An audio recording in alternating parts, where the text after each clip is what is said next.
So kadaloy-doy, mayroon tayo ditong error AE6, isang inverter na top load washing machine. So may nakita tayong problema, chine-check natin nandito sa inverter board. Ito yung board nya.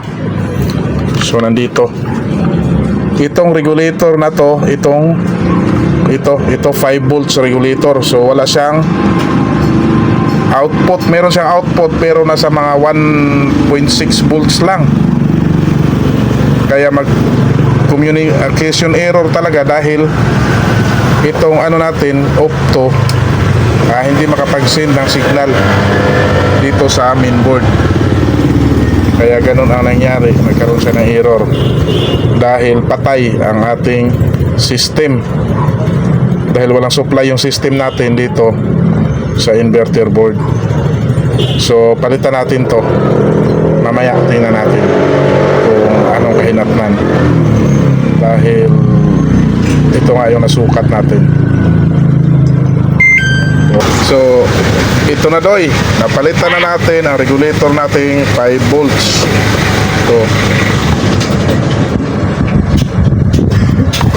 So wala tayong available na yung maliit. Pwede naman tong itong malaki na lang kinabit natin. So ito, tingnan natin kung mawala ba yung error nya. So saksak natin doy. Ito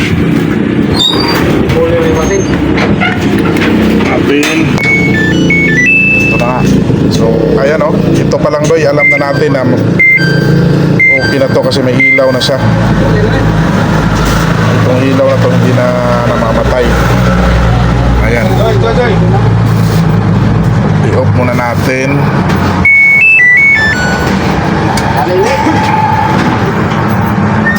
On. On, okay, ito doy, nawala yung nawala na yung error. Dati pag saksak mo pa lang mayroon ng error. So ang problema niyan is for error yan kasi hindi siya nakakabit dito sa ulitin natin ha. Iyon natin.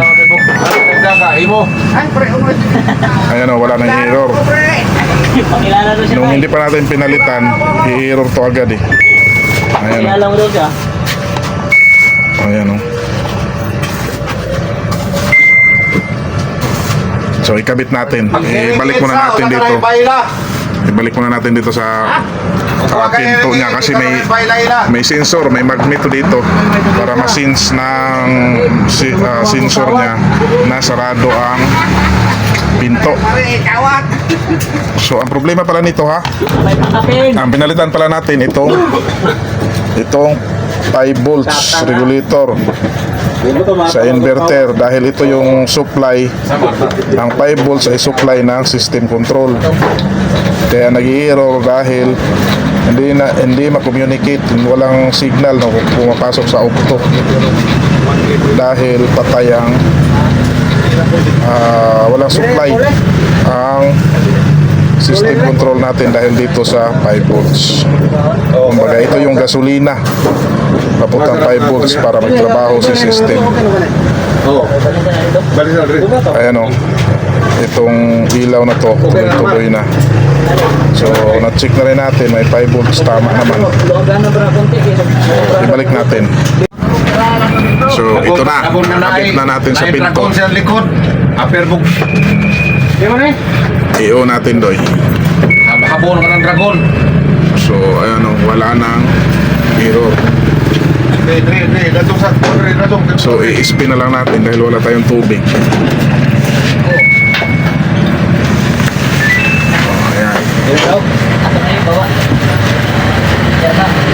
Ayan. Para na diha. Ayan, i-spin na siya. So okay na. So yun lang ang problema. Samsung na may error na AE. 6. Tukan to ramar kay buka ka to. That's all, Kadaloy-doy.